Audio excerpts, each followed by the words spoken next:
الحمد لله رب العالمين الرحمن الرحيم مالك يوم الدين وأشهد أن محمدًا عبده ورسوله صلى الله عليه وعلى آله وصحبه أجمعين رب اشرح لي صدري ويسر لي أمري واحلل عقدة من لساني يفقه قولي أما بعد إخواني أخواتي فالسلام عليكم ورحمة الله وبركاته. نواصل إن شاء الله تعالى هذه الليلة دراستنا لكتاب الشيخ العالم الكبير محمد بن صالح العثيمين رحمه الله تعالى المسمى عقيدة أهل السنة والجماعة.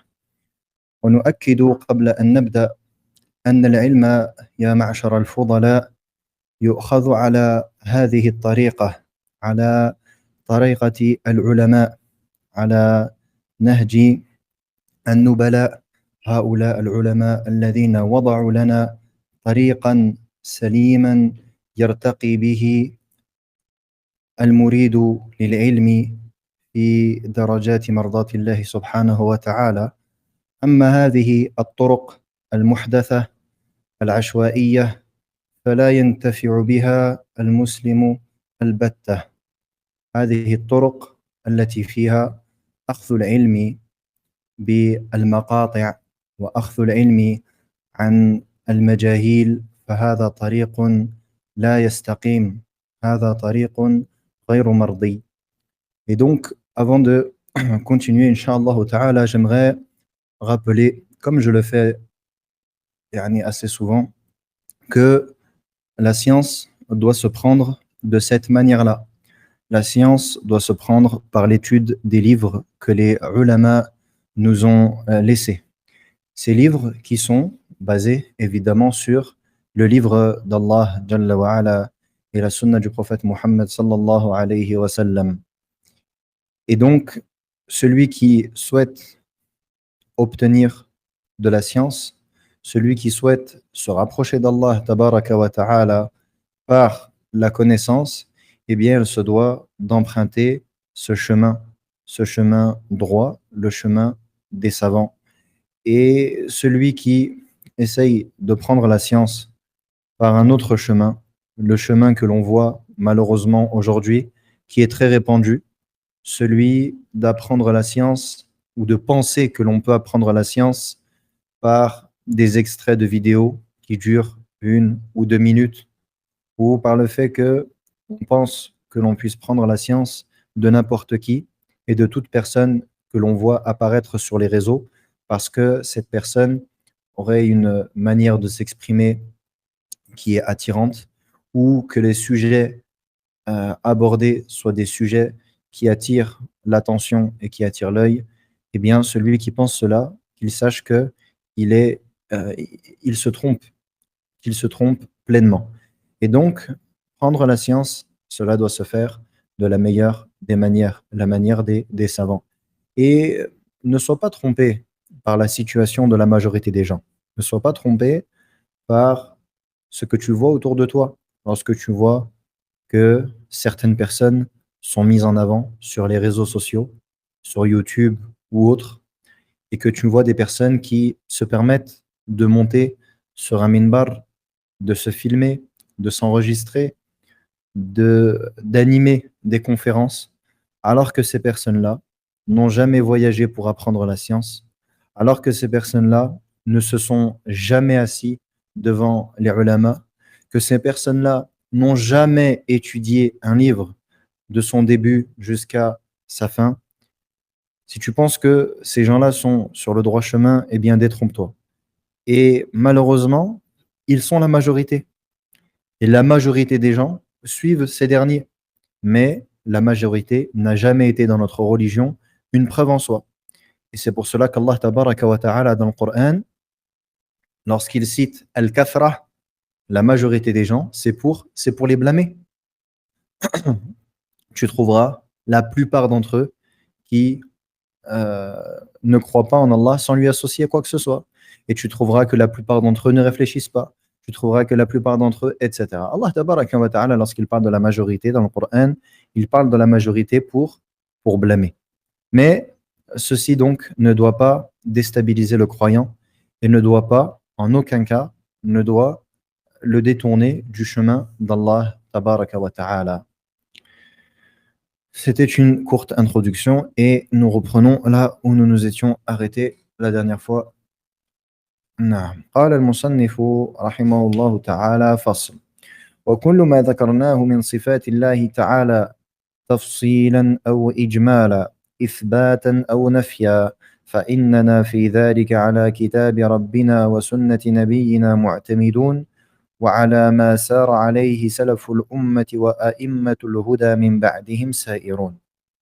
يبين لك المصنف رحمه الله أن الطريق الذي هو عليه هو طريق الكتاب والسنة وأنه كذلك طريق سلف الأمة وأئمة الهدى. Il dit rahimahullah, que je vous partage l'écran, j'oublie pas.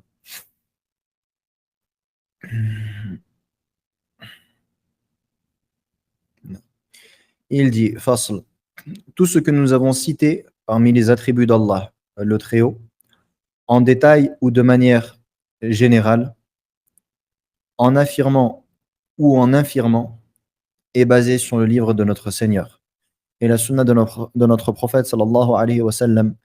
Et nous sillonnons sur ce sur quoi ont sillonné les pieux prédécesseurs de cette communauté et les guides, imma, de la guider après eux. Donc ici, l'auteur, il te dit que tout ce qui est abordé, tout ce qui a été abordé précédemment, parmi les noms et les attributs d'Allah, tabaraka wa ta'ala, en détail ou de manière générale, en affirmant ou en infirmant. Tout ceci est basé sur le livre de notre Seigneur et la sunnah de notre prophète sallallahu alayhi wa sallam. Et nous sillonnons sur ce sur quoi ont sillonné les pieux prédécesseurs de cette communauté et les guides de la guider après eux. Donc tout ceci est basé sur quoi?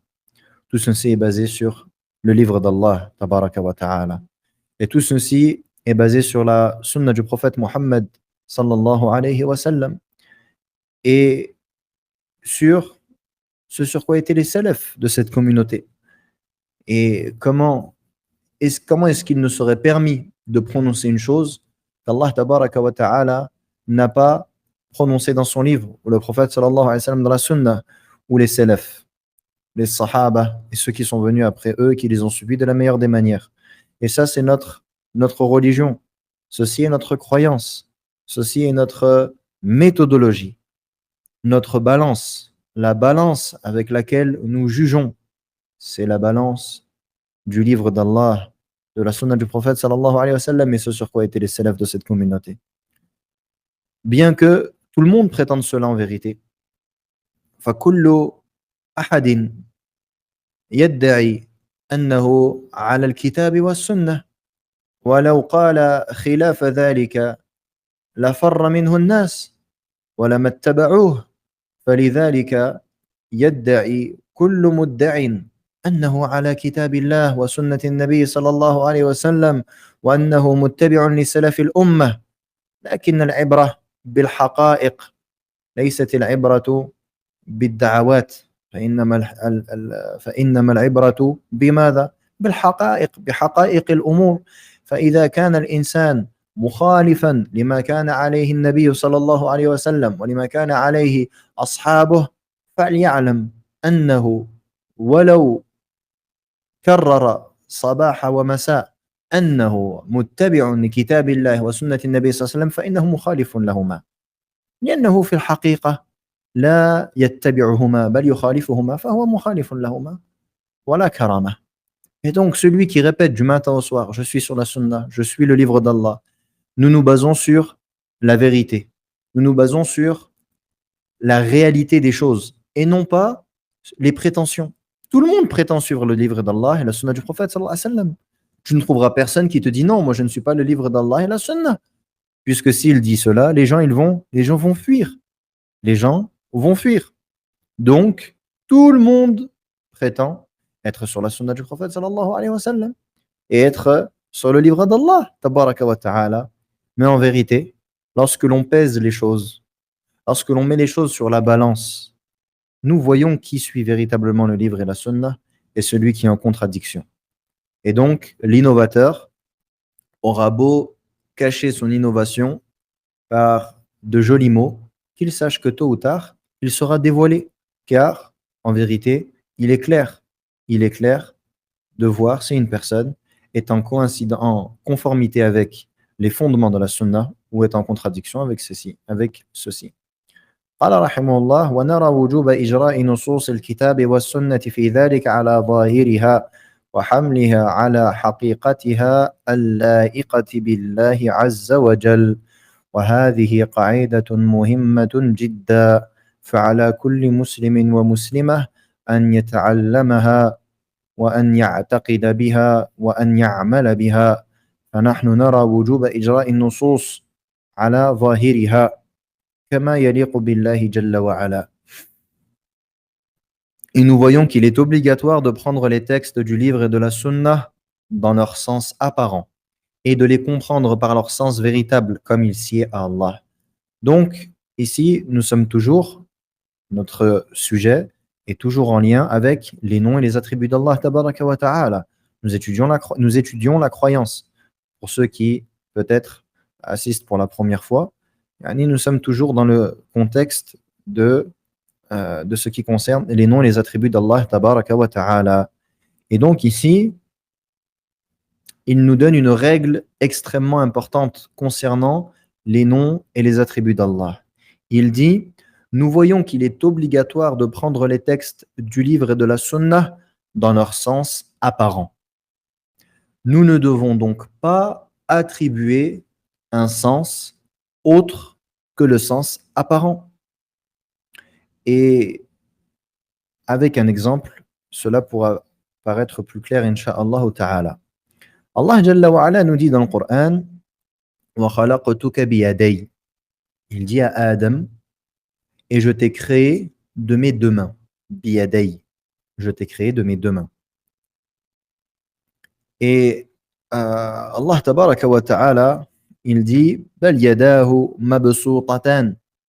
Et plutôt, ses deux mains sont pleinement ouvertes. Et d'autres ayats dans lesquels Allah Jalla wa Ala cite qu'il a des mains. Et Allah Jalla wa Ala, il dit Ar-Rahmanu ala al-arshi istawa. Le miséricordieux s'est établi ou s'est élevé au-dessus du trône. Et nous avons de nombreux versets qui vont dans ce sens-là, soit dans l'istiwa, soit dans Ithbat al-Yad, le fait d'attribuer à Allah une main, ou autre parmi les sifat que l'on a vu dans les cours précédents. Et donc ici, qu'est-ce que nous disons ? Nous disons, nous devons prendre les textes dans leur sens apparent. Je vous pose une question. Allah tabaraka wa ta'ala affirme qu'il a deux mains, puisqu'il dit « Je t'ai créé de mes deux mains », en s'adressant à Adam. Et il dit « Bal yadahu mabsuutatan » et ses deux mains sont pleinement ouvertes. Est-ce que ici, il est juste de dire le sens de « je t'ai créé de mes deux mains », c'est-à-dire « je t'ai créé par ma force ». Et est-ce qu'il est permis de dire « Ar-Rahmanu ala al-arsh istawa » Ar-Rahman s'est établi, s'est élevé, istawa, au-dessus du trône, c'est-à-dire Allah a conquis le trône, istawla. Donc au lieu de dire istawa, je dis istawla. Est-ce que ceci est correct ? Je vous pose la question. Est-ce que ceci correspond au fait de prendre les textes et de les comprendre dans leur sens apparent ? Ou cela comporte, à l'inverse, le fait de faire sortir les textes de leur sens apparent. Si vous avez bien compris, incha'Allah ta'ala, prendre les textes dans leur sens apparent, c'est de dire Allah a créé Adam avec ses deux mains. Et Allah a deux mains. Et Allah s'est élevé au-dessus du trône, istawa. Il s'est élevé au-dessus du trône. Mais dire non, le sens de les mains, c'est la force, ou de dire non, s'élever, c'est dans le sens conquérir. Ici, on est allé à l'encontre. On n'a pas pris les textes dans leur sens apparent. Donc, nous devons prendre les textes dans leur sens apparent et de les comprendre donc par leur sens véritable, comme il sied à Allah. Comme cela sied à Allah. Maintenant, est-ce que l'on peut dire Allah a deux mains, c'est-à-dire il a deux mains comme les nôtres, avec 5 doigts, qui peut se mouvoir, qui est attaché qui a un poignet, etc., des phalanges. Est-ce qu'on peut dire ça? On ne peut pas dire ça, puisque cela ne convient pas à Allah. Ceci ne sied pas à Allah. Quelle est la preuve de cela? Laysa kamithlihi shay. Rien ne lui est similaire. Rien ne lui est similaire. Donc, si jamais j'attribue une similarité à Allah Jalla wa ala, je vais à l'encontre de ce qu'il m'a ordonné. قال رحمه الله ونتبرأ من طريق المحرفين لها الذين صرفوها إلى غير ما أراد الله بها ورسوله صلى الله عليه وسلم. Et nous nous désavouons de la voie des muharrifin, ceux qui ont modifié le sens vers autre que ce qu'Allah et son messager sallallahu alayhi wa sallam ont voulu. Al-muharrifin, c'est ceux donc qui ont modifié les textes. C'est ceux qui ont modifié les textes. Ceux qui ont transformé les textes. Comme je vous l'ai dit précédemment avec l'exemple des mains. Et les exemples sont très nombreux, puisqu'en vérité, ils vont modifier en disant qu'ils interprètent. Bien sûr, parce que interpréter une chose, c'est beaucoup plus joli que de dire modifier une chose. Yani, interpréter une chose, ça peut être positif. Alors que modifier une chose, at-tahrif, ça c'est quoi? C'est négatif. Donc, subhanallah, ici ils ne peuvent pas dire on fait du tahrif, nous modifions les textes. Qu'est-ce qu'ils vont dire? On fait du ta'wil, on interprète les textes. Et encore une fois, on retombe de ce que je vous ai dit plus d'une fois dans les cours. Al-ibratu bil haqa'iq. Ce qui compte, c'est le sens véritable des choses, non pas les prétentions. Et ici, ils prétendent interpréter, sauf qu'en vérité, ils n'interprètent pas, wallah. Ils modifient les textes, ils apocryphient les textes. Ceux qui ont modifié le sens vers autre que ce qu'Allah et son messager ont voulu. Et ici, on répète encore une fois, Allah Jalla ala, waman ahsanu min Allahi qila. Et qui a une meilleure parole qu'Allah? Qui est plus éloquent qu'Allah? Qui est plus éloquent parmi les créatures que le prophète Mohammed sallallahu alayhi wa sallam? Et quelle langue est plus éloquente que la langue arabe? Allah Jalla wa ala a la meilleure des paroles, la plus claire, la plus éloquente. Et le prophète Mohammed sallallahu alayhi wa sallam est l'homme le plus éloquent.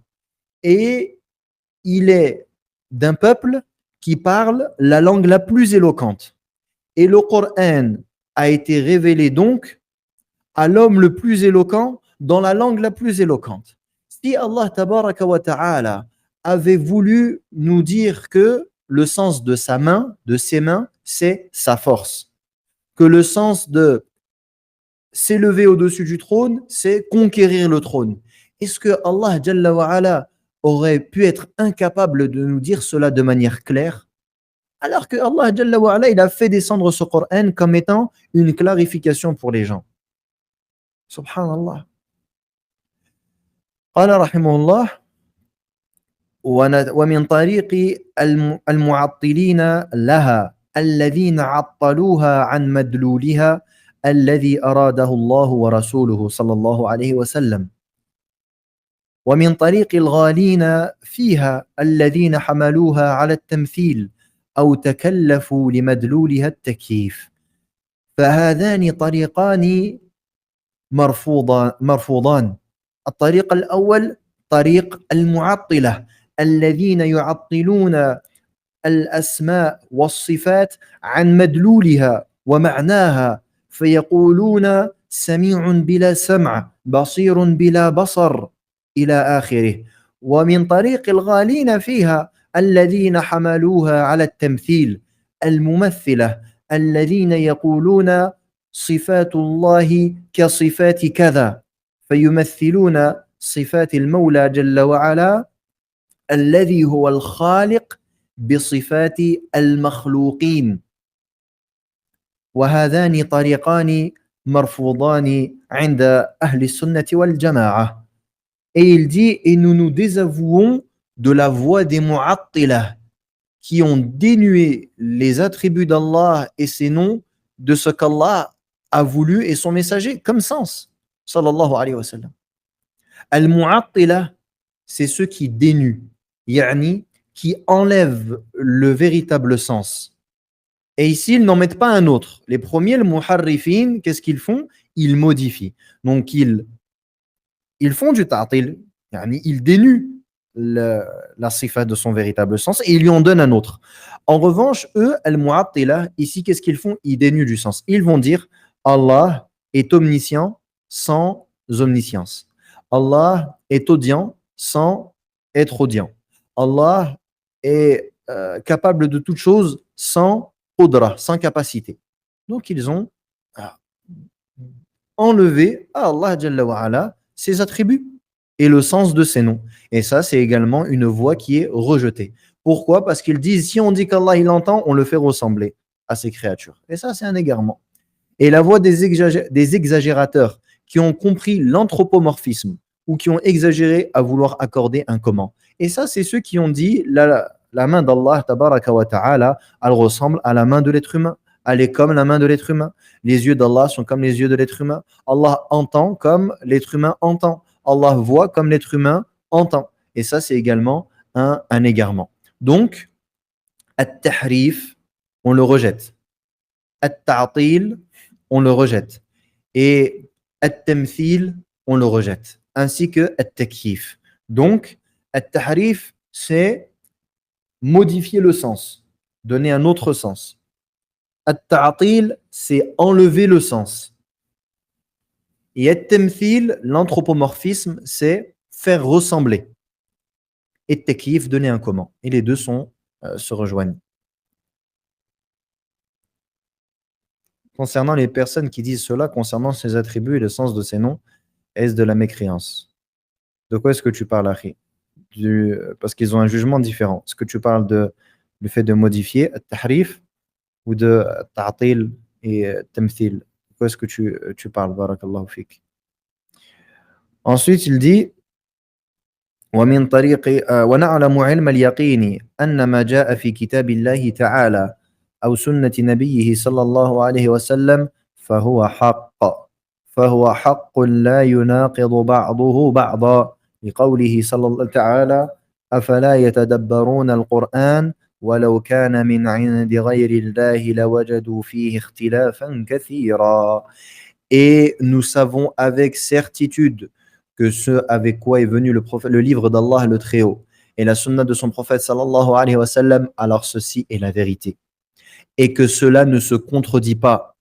Yani, il n'y a pas de contradiction entre le livre d'Allah et la sunna du prophète sallallahu alayhi wa sallam. Et à l'intérieur du livre d'Allah, il n'y a pas de contradiction entre les versets. Et à l'intérieur de la sunna du prophète sallallahu alayhi wa sallam, il n'y a pas de contradiction entre les textes. Et ça, c'est la preuve de cela. C'est la parole d'Allah. Ne médite-t-il pas le Coran?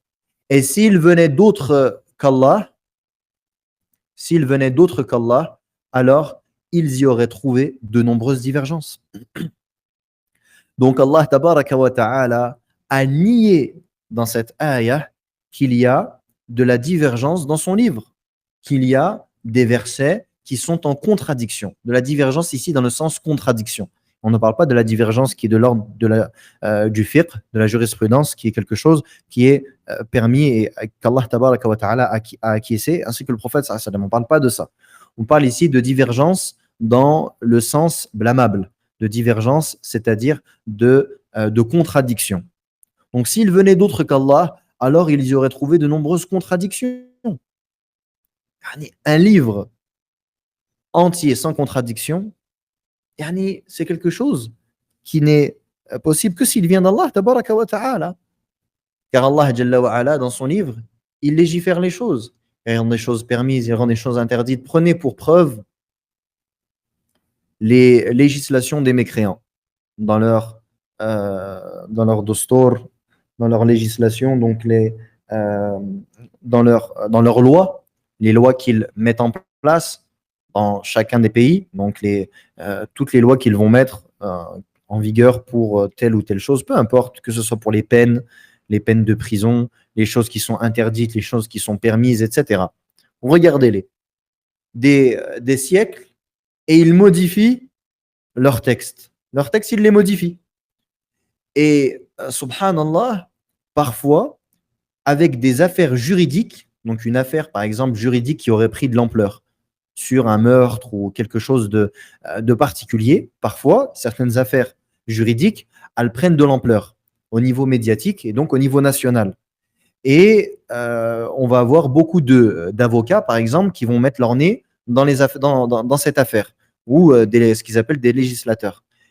Et subhanallah, en étudiant le cas judiciaire en question, ils vont se rendre compte que dans leur loi, il y avait effectivement une contradiction entre l'article de loi numéro tant et l'article de loi numéro tant. Et ça, depuis des siècles, subhanallah. Et ils trouvent toujours des contradictions. Pourquoi? Parce que leur législation n'est autre qu'une législation émanant d'êtres humains.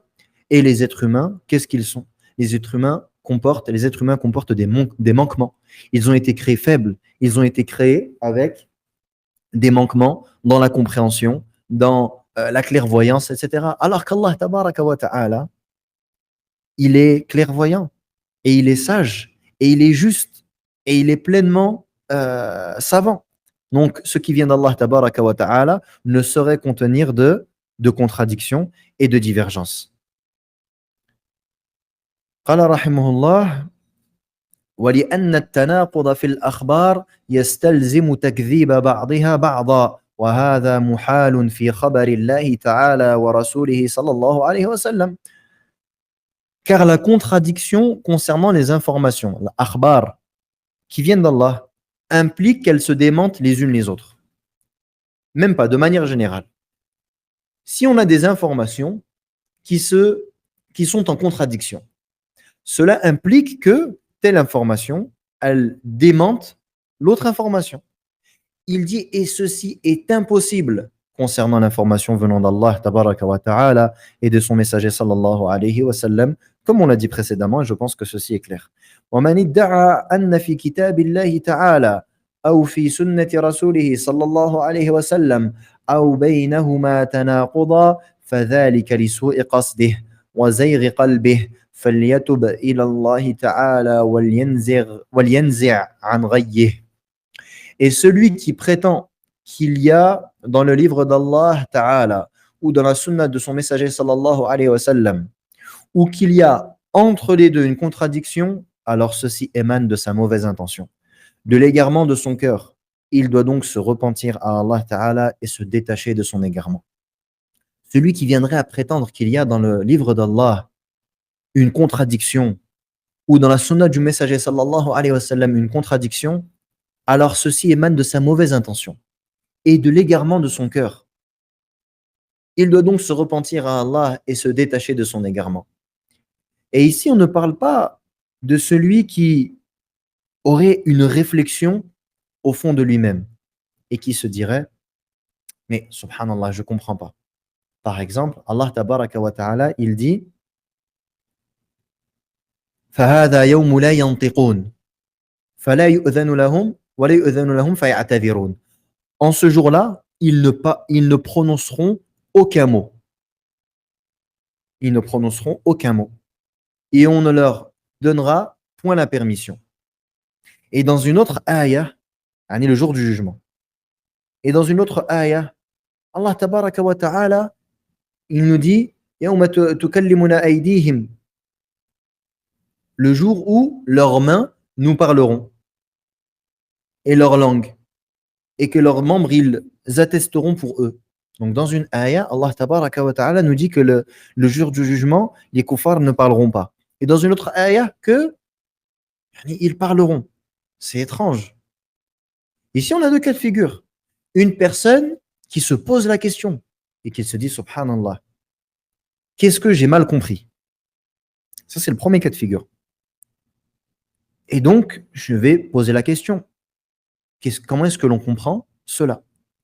Et le deuxième cas de figure, c'est Non, il y a une contradiction. Regarde, il y a une contradiction dans le Coran. C'est pas normal.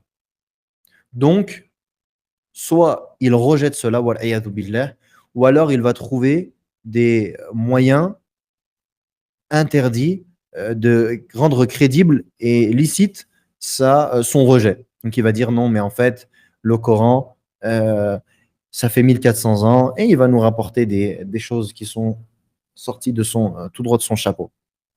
Eh bien ici, il y a une très grande différence entre les deux. Donc ici, lorsqu'il dit celui qui prétend qu'il y a dans le livre d'Allah ou dans la sunna du messager sallallahu alayhi wa sallam une contradiction, alors ceci émane de sa mauvaise intention. Et là, on voit que tout part du cœur. Et que le cœur, c'est le roi des membres. Il dit de sa mauvaise intention, de l'égarement de son cœur, il doit donc se repentir à Allah et se détacher de son égarement. Donc ça, c'est pour celui qui prétend directement, il dit, subhanallah, il y a une contradiction.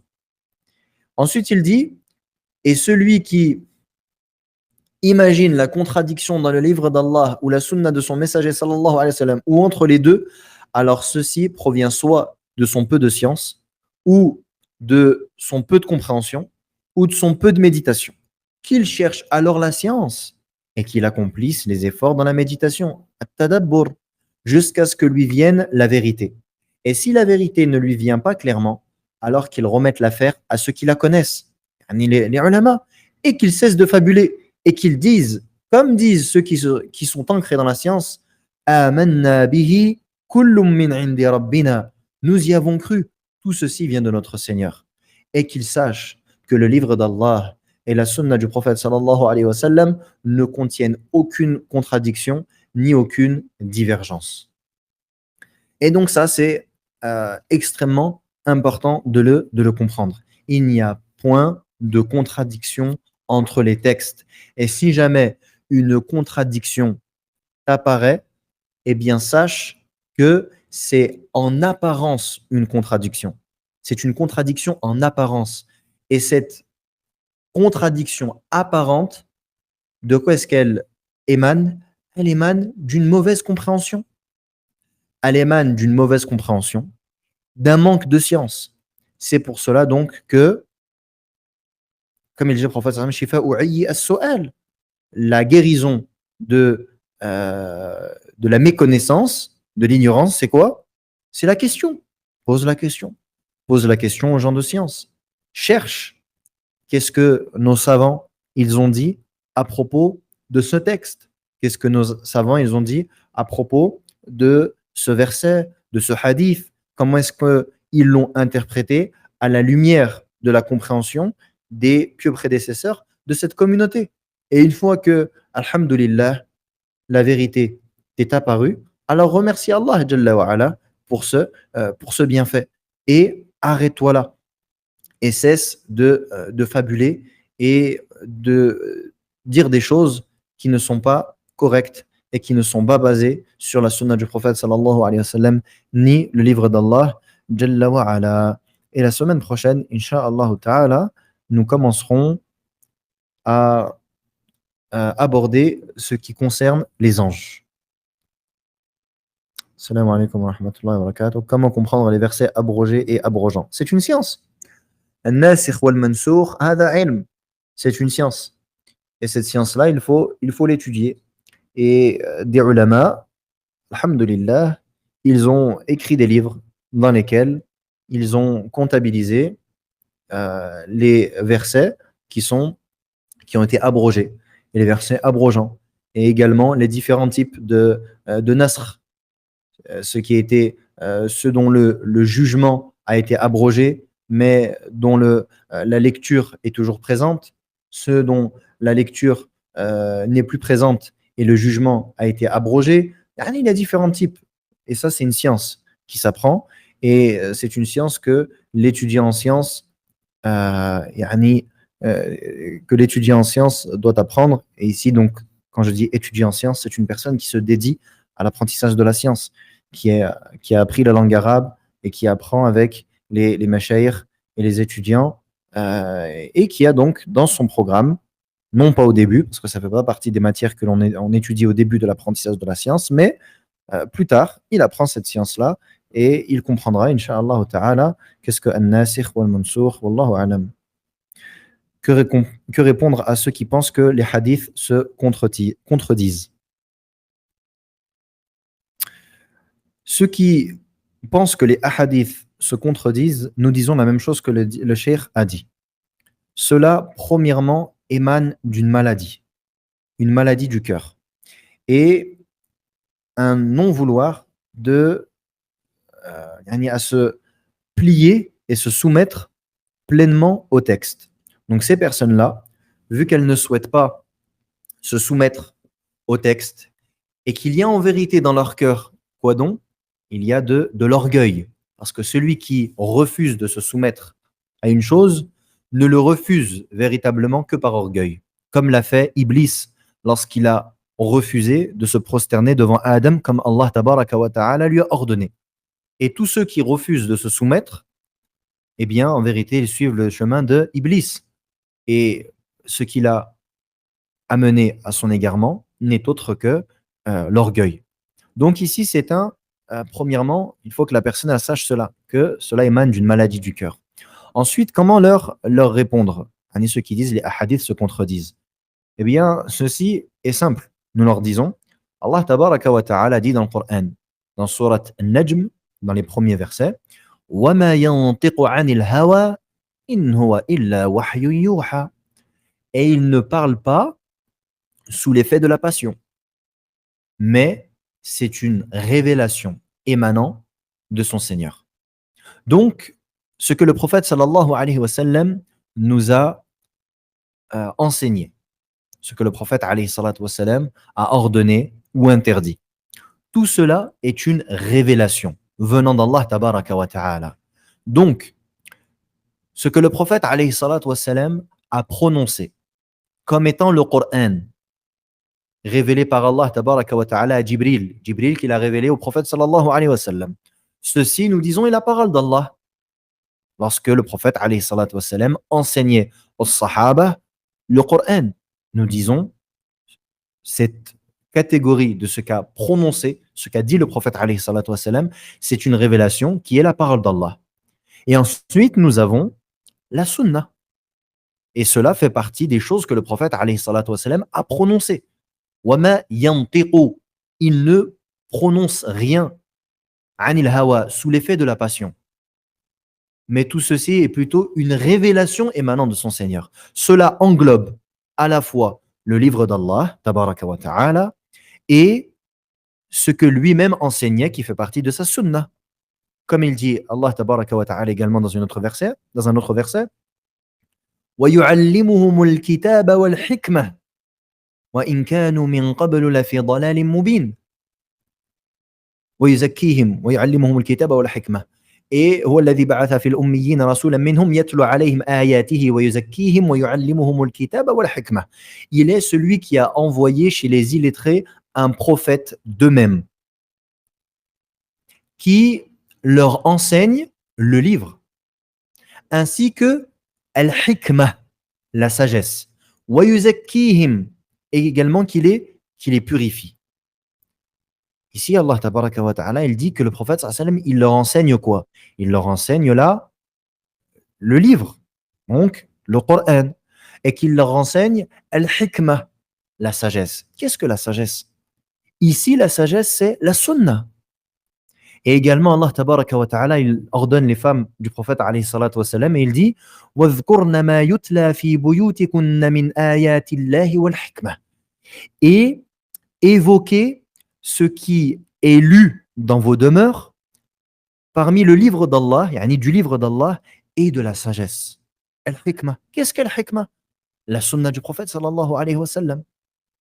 Donc, à partir de ce postulat que la sunna du prophète alayhi salatu wa sallam est une révélation, au même titre que le livre d'Allah est une révélation, nous disons, celle-ci est protégée et ne peut contenir d'erreurs et donc ne peut contenir de contradictions, a fortiori, puisque la contradiction est une forme d'erreur. Wallahu a'lam. Est-ce que cela revient à dire qu'il faut délaisser son intellect tout comme délaisser le comment? Barakallahu fikum. La raison, l'intellect, nous sert à comprendre les choses. Elle ne nous sert pas à juger les choses. Yani, les choses, je parle de ce qui est dans le livre d'Allah et la sunna du prophète sallallahu alayhi wa sallam. La raison nous sert à comprendre, mais la raison ne nous sert aucunement à juger. On ne peut pas dire, je prends tel texte, je le passe au crible de ma raison, et ce terme que j'ai utilisé volontairement au crible de ma raison, c'est un terme qu'utilisent certains égarés, tels que Bajrafil, qui te disent, je prends le texte, je le passe au crible de ma raison. Et si ma raison l'accepte, alors je l'accepte. Et si ma raison ne l'accepte pas, alors je ne l'accepte pas. Parce que ma raison ne peut pas accepter une chose euh, qui, est, euh, qui est incorrecte. Et ça, c'est un égarement. وَلَقَدْ مَكَّنَّاهُمْ فِيمَا إِن مَّكَّنَّاكُمْ فِيهِ وَجَعَلْنَا لَهُمْ سَمْعًا وَأَبْصَارًا وَأَفْئِدَةً فَمَا أَغْنَى عَنْهُمْ سَمْعُهُمْ وَلَا أَبْصَارُهُمْ وَلَا أَفْئِدَتُهُمْ مِنْ شَيْءٍ إِذْ كَانُوا يَجْحَدُونَ بِآيَاتِ اللَّهِ وَكَانُوا بِآيَاتِنَا يَسْتَهْزِئُونَ. Allah tabaraka wa ta'ala, il dit dans euh, sourate Al-A'raf, dans sourate, j'ai oublié le muhim, dans l'ayah, il nous dit, Allah tabaraka wa ta'ala, وَلَقَدْ مَكَّنَّاهُمْ فِيمَا إِن مَّكَّنَّاكُمْ فِيهِ. Nous leur avons certes accordé de, yani sur terre, comme puissance, etc., ce que l'on vous a accordé. وَجَعَلْنَا لَهُمْ سَمْعًا. Et nous leur avons accordé, suivez avec moi, nous leur avons accordé une ouïe, ainsi qu'une vue et des cœurs. Parce qu'Allah tabaraka wa ta'ala dans le Coran, il parle de al-af'ida, al-fu'ad, ce qui est dans le cœur, il parle de la raison, puisque nous croyons que la raison se trouve dans le cœur. Et il dit ensuite, فَمَا أَغْنَى عَنْهُمْ سَمْعُهُمْ وَلَا أَبْصَارُهُمْ وَلَا أَفْئِدَتُهُم مِّن شَيْءٍ. Et ni leur audition, ni leur vue, ni leur raison ne leur a été d'aucune utilité. Pourquoi? Parce qu'ils ont pris, et Allah tabaraka wa ta'ala, ici, il parle des peuples qu'il a détruits, qu'il a châtiés. Regardez, subhanallah, Allah leur a donné la vue, Allah leur a donné le fait d'entendre, et il leur a donné quoi? La raison. Mais leur raison ne leur a été d'aucune utilité. Parce qu'ils ne se sont pas servis de leur raison pour comprendre les textes et les mettre en application, mais ils se sont servis de leur raison pour se mettre en opposition avec les textes et les rejeter. Que dire à celui qui me dit que certaines choses sont logiques, comme ne pas voler ou tuer? Naam. Allah tabaraka wa ta'ala nous a donné une fitra, nous a donné une saine nature. Et c'est des choses que l'on connaît par la fitra. N'importe quel humain, il va te dire, voler, c'est mauvais, tuer, c'est mauvais. Et ça, c'est Allah tabaraka wa ta'ala qui nous a donné cette fitra, cette saine nature. Mais cette saine nature, yani, elle est, yani, elle peut être dénaturée par les égarements. Et ça, c'est ce qu'on voit aujourd'hui. Quand on voit, subhanallah, quand on voit dans les terres de mécréance, aujourd'hui, on en arrive avec les LGBT, avec l'homosexualité, toutes ces choses-là qui sont, tous ces égarements que vous connaissez tous, sans exception. Nous, on en arrive à une dénaturation de l'homme. C'est quelque chose d'incroyable. Comment est-ce qu'on peut arriver à un tel stade? Comment est-ce qu'on peut dénaturer la saine nature, la nature de l'homme à ce point? Et c'est pour ça donc que oui, certaines choses sont logiques, mais ce n'est pas parce qu'elles sont logiques que je dois les accepter. Ce n'est pas par la logique que je dois accepter les choses. Je dois accepter les choses parce qu'elles viennent d'Allah et du messager sallallahu alayhi wa sallam, puis parce que ma raison accepte cela. Et ma raison ne peut aller en conformité avec ce avec quoi Allah et le prophète sallallahu alayhi wa sallam est venu. Mais faites très attention à ce que je vous dis. La raison n'est pas le point de départ. La raison n'est pas le point de départ. Ce n'est pas parce que tu as raison, alors, ah oui. Non, tu prends le texte et ensuite tu fais marcher ta raison. Et Inch'Allah ta'ala, ta raison, elle va finir par se plier, même si dans un premier temps, elle ne va peut-être pas se plier au texte. Y a-t-il un dalil du Coran ou un hadith qu'on peut présenter pour montrer que notre religion n'est pas basée sur la logique de chacun? Ce que je vous ai dit, je cité l'aya tout à l'heure. Je cité l'aya, ça fait partie des preuves.